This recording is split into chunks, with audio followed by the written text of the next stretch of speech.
Olá, Deus abençoe a sua vida. Vamos ler mais 6 salmos hoje. Hoje nós vamos ler do Salmo 13 ao Salmo 18.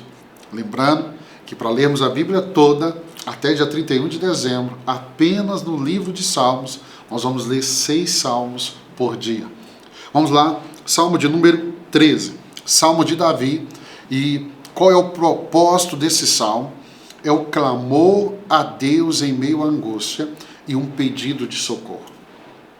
O tema central aqui é Davi pedindo socorro e reafirmando a sua confiança em Deus. O Salmo 13, olha o verso 1 e 2, deixa eu ler com você. Até quando, Senhor? Você vai perceber que no Salmo de Davi, por muitas vezes essa expressão vai se repetir. Até quando, Senhor? Para sempre te esquecerás de mim?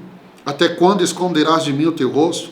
Até quando terei inquietações e tristeza no coração, dia após dia? Até quando o meu inimigo triunfará sobre mim? Quem nunca fez essa pergunta? Até quando? Deus, até quando eu vou esperar? Até quando eu vou permanecer nessa situação? Então, aqui vemos Davi com essa expressão repetidamente perguntando, até quando? E aí nós vamos ver o clamor do socorro, por socorro. Davi pede a Deus que ilumine seus olhos para que não durma na morte. Verso 3 e 4. Isso é tão claro. E aí vamos ver que, apesar da angústia que Davi está passando, ele termina esse salmo com uma declaração de confiança na misericórdia de Deus. Versos 5 e 6. Eu, porém, confio em teu amor. O meu coração exulta em tua salvação. Quero cantar ao Senhor pelo bem que me tem feito. Então ele começa perguntando até quando e ele termina com uma declaração. Eu confio no teu amor. O que eu aprendo aqui no Salmo 13? Ele nos ensina a levar as nossas angústias a Deus em oração. Mesmo quando nós sentimos que Deus está distante. É o nosso sentimento, não quer dizer que seja verdade. Eu gosto muito dos Salmos e eu quero te ensinar algo. Muitas vezes eu vejo pessoas que ao orar, ao entrar na presença de Deus, parece que ela se veste de uma veste religiosa. Ela muda até o tom de voz. Grandioso Deus e soberano Pai. Sabe qual é o convite de Deus? Que ao entrar na presença, eu fale, eu ore a Deus como Jesus nos ensinou. É um filho falando com o Pai. Se o seu coração talvez esteja azedo, fale com Deus como está o seu coração. Não esconda. Davi é esse homem que quando ele vai para a presença de Deus, ele fala, olha Deus, meu coração. Ele está dizendo, até quando? Mas sempre no momento de oração, ele vai terminar dizendo assim, eu confio no Senhor. Eu confio. Vamos para o Salmo 14. Salmo 14, também Salmo de Davi. E o que o Salmo 14 nos ensina? Ele descreve a depravação humana e a necessidade de Deus. Como nós precisamos de Deus. Então aqui, no Salmo 14, a gente vê a corrupção universal e a esperança na salvação de Deus. Então, do verso 1 ao verso 3, Davi começa os salmos afirmando que os insensatos vão dizer em seus corações, não há Deus. E Davi descreve a corrupção humana, a iniquidade generalizada. Olha aqui, verso 1. Diz o tolo em seu coração, Deus não existe. Corromperam-se, cometeram atos detestáveis, não há ninguém que faça o bem. Como que os salmos são atuais? Eu lembro de um professor no seminário que ele dizia assim, você quer estar a par das notícias mais atuais, não abra o jornal, abra a sua Bíblia, porque a Bíblia é atual. E você ao ler os Salmos, a oração de Davi, parece que ele está falando dos nossos dias. O que eu vejo aqui no Salmo 14 também? Que Davi vai destacar que Deus olha dos céus e ele não encontra ninguém que faça o bem. Davi conclui com uma oração por salvação e restauração do povo de Deus. Esse salmo ele vai ser citado pelo apóstolo Paulo lá em Romanos capítulo 3, para enfatizar a universalidade do pecado. Quando Paulo vai dizer, não há um justo sequer. Não há um sequer. Por isso que Paulo vai declarar em Romanos: todos pecaram e todos necessitam de Deus. Todos. Então o Salmo 14 nos lembra que essa é a realidade do ser humano. Um ser depravado, que necessita urgentemente de salvação. Vamos para o Salmo 15, também de Davi, e aqui Davi descreve o caráter daqueles que podem habitar no santuário de Deus, ou seja, daqueles que podem habitar na presença de Deus. E aí, o Salmo aqui de número 15 é o caráter do verdadeiro adorador. Eu gosto muito de usar o Salmo 15 quando eu vou falar, por exemplo, com os levitas, com os adoradores, com os músicos. Por quê? Porque aqui no Salmo 1, Davi pergunta: quem pode habitar no tabernáculo do Senhor? E quem pode morar no seu santo monte? É uma pergunta: quem pode permanecer na presença de um Deus santo? Quem pode? E aí, Davi descreve as qualidades daqueles que são dignos de tal honra. Eles andam em integridade, eles praticam a justiça, eles falam a verdade, eles não caluniam, eles não fazem mal ao próximo, eles honram e temem ao Senhor. Então o Salmo de número 15 vai concluir, vai terminar, que aqueles que praticam essas coisas, eles nunca serão abalados. Lá em Miqueias, no capítulo 6, livro do profeta Miqueias, capítulo 6, verso 8, diz assim: Ele te declarou, ó homem, o que é bom, e que é o que o Senhor pede de ti, senão que pratiques as justiças e ame a misericórdia, e andes humildemente com o teu Deus. Então o Salmo 15, ele nos desafia a viver uma vida de integridade, uma vida de justiça, uma vida verdadeira, uma vida que alegra o coração de Deus. Então, meu irmão, eu queria enfatizar para você que a nossa maior adoração, ela deve ser refletida, não naquilo que nós cantamos, mas em nosso caráter e nas nossas ações diárias. Eu não posso dizer que eu adoro a Deus se no meu dia a dia as minhas práticas vão contra aquilo que Deus é e que Deus aprova. Então, o verdadeiro adorador não é aquele que canta bonito, mas aquele que tem um caráter e tem ações diárias que agradam a Deus. Vamos para o Salmo 16, Salmo de Davi, e ele vai expressar sua confiança em Deus e a alegria da sua presença. O assunto principal do Salmo 16, Salmo de Davi, o assunto principal é a segurança e a alegria na presença de Deus. O verso 1 e 2 diz assim: Protege-me, ó Deus, pois em ti me refugio. Ao Senhor declaro, tu és meu Senhor. Não tenho bem nenhum além de ti. O Salmo 16, Davi começa pedindo a proteção de Deus, afirmando que Deus é a sua única segurança. E aí, o verso 5 e 6, ele vai expressar alegria em ter Deus como sua porção e sua herança. Quando ele cita aqui sua porção e sua herança, isso nos remete lá no livro, no Pentateuco, os 5 primeiros livros da Bíblia, que nós vamos ter a tribo de Levi, que não recebeu possessão, não recebeu herança na terra prometida, mas Deus disse para eles: a herança de vocês sou eu. Eu sou a herança de vocês. No Novo Testamento, nós vamos ter isso tão claro, que por causa de Cristo, o Senhor é a minha, é a sua, é a nossa herança.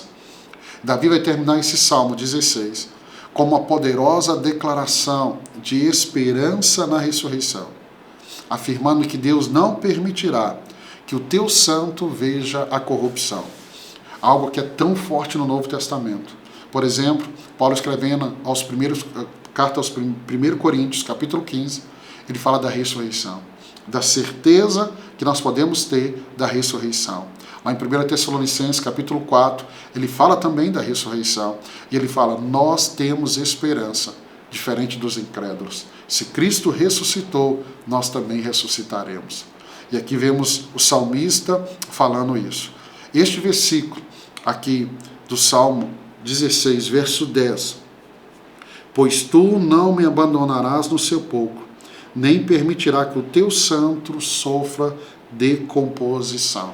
Isso vai ser repetido, esse texto, lá no livro de Atos, pelo evangelista Lucas. Atos 2, verso 27.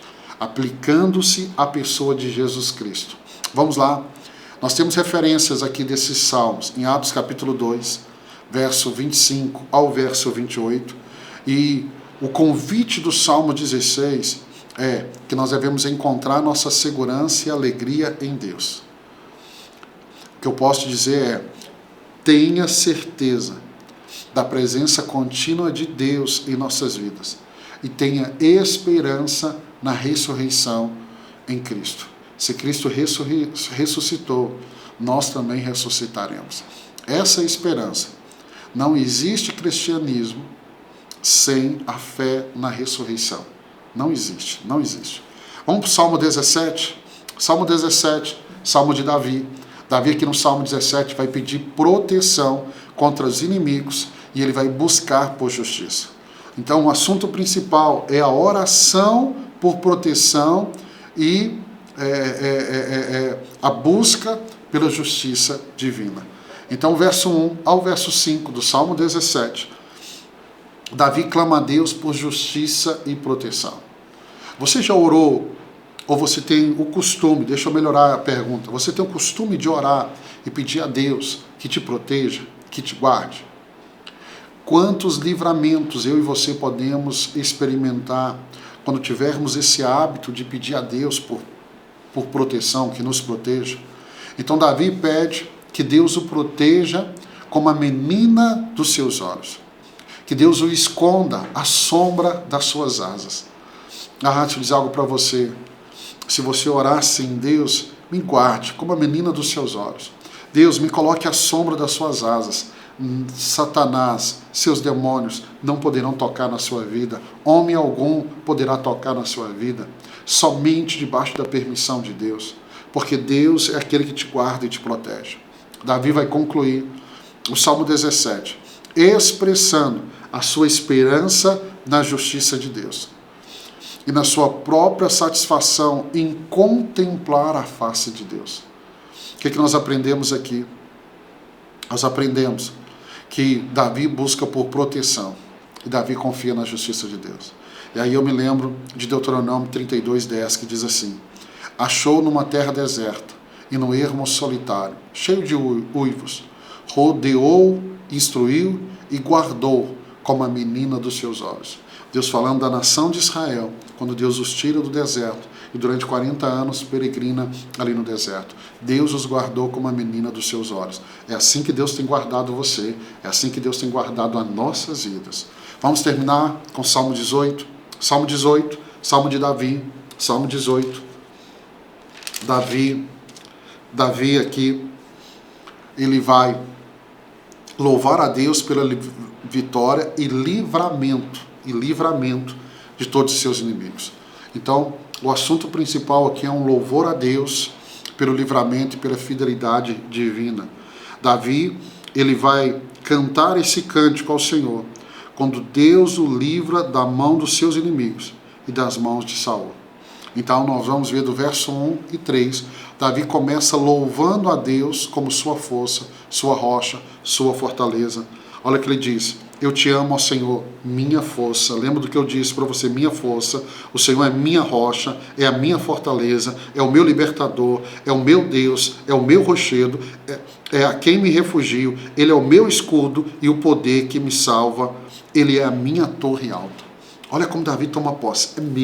É o meu Deus. Só quem confia mesmo, quem tem um relacionamento, pode dizer sim, ele é o meu Deus. Eu desejo que você tenha esse relacionamento com Deus, como Davi. Aí Davi vai descrever aqui como que ele clamou ao Senhor em meio à angústia e como ele foi salvo. Então Davi aqui neste salmo está nos mostrando que no momento que ele clamou, Deus respondeu. Deus é um Deus que responde a oração, por isso que você deve e pode clamar ao Senhor.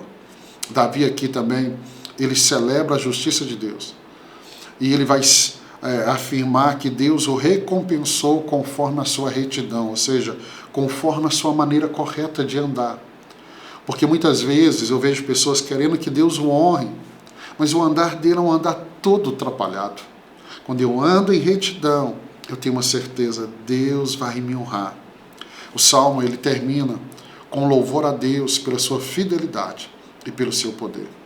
Então vamos aqui no verso de número 50. Ele dá grandes vitórias ao seu rei. É bondoso com seu ungido, com Davi e seus descendentes para sempre. Então o Salmo 18, ele nos ensina a louvar a Deus pelos seus poderosos atos de livramento. O que eu aprendo aqui é que Deus nos dá vitória. E eu preciso, meus irmãos, sempre dar glória a Deus pelo que Ele tem feito. Hoje nós lemos aqui do Salmo 13 ao 18. E Ele nos oferece, o Salmo 13, 14, 15, 16, 17 e 18, nos oferece uma profunda visão da oração, da confiança em Deus, da justiça divina, do louvor a Deus. Cada salmo é um convite a um relacionamento mais profundo com Deus, mas um relacionamento de quem confia na sua presença, confia na sua proteção e no seu poder. Deixa eu dizer algo para você. Eu quero incentivar você ao ler o Salmo 13 ao 18, a colocar essas verdades nas suas vidas diárias, a viver uma fé prática e uma fé vibrante. É isso que eu vejo aqui em Davi, nestes salmos. Deus abençoe sua vida. Se Deus permitir, amanhã nós vamos para mais 3 salmos, mais 6 salmos, não 3, 6, do Salmo 19 ao 24 amanhã, se Deus permitir. Deus te abençoe, eu te encontro amanhã.